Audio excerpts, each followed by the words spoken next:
মৃত ব্যক্তির জন্য 4 বা 40তম দিনে খাওয়ানো জায়েজ আছে কিনা? ভাই, শরীয়তে নির্দেশ করেছে কেউ মারা গেলে তার ওয়ারিস তার আত্মীয় স্বজনকে এলাকাবাসী খাওয়াবে। কয়দিন খাওয়াবে? কমপক্ষে 3 দিন পর্যন্ত তাদেরকে মেহমানদারি করবে। আরো বেশি করতে পারলে ভালো, যদি তাদের মন খারাপ থাকে।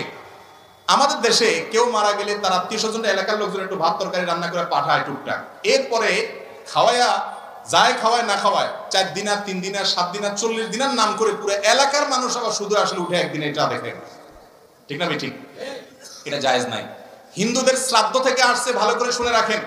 মুর্দার খাওয়া নিয়ে এটা ইসলামে জায়েজ নাই। মুর্দার খাওয়ার নামে যেটা আমাদের দেশে আছে 40 দিন, 3 দিন, 7 দিন, এই কালচার গুলো আসছে হিন্দুদের থেকে। হিন্দু ভাইরা তাদেরটা করে করুক, কিন্তু এজ এ মুসলিম আপনি আরেকটাকে অনুসরণ করতে পারেন না। তাহলে আপনার কোনো বিলিভের, আপনার বিশ্বাসের, ইমানে কোনো মানে থাকে না। তাদের বিশ্বাস কি? যারা গুগল বুঝেন, নেট বুঝেন, শ্রাদ্ধ তাহলে পেশর অফলাকার দর পরে বড় ধ দিয়া সার্চ দেন, দেখেন কি আসে। হিন্দুদের ধর্ম মতে আপনার কারোর মৃত্যুর পরে তার জন্য এলাকাবাসীকে, আত্মীয় স্বজনকে যদি না খাওয়ানো হয়, তাহলে স্বর্গে সেই লোকের নাকি সোনা দানা দেওয়া হয়, খানা দেওয়া হয় না। বলে তোর আত্মীয় খাওয়ায় না, এই জন্য পাবি না। আমি নিজে দেখেছি, পড়েছি, তারপরে এসে বলতেছি।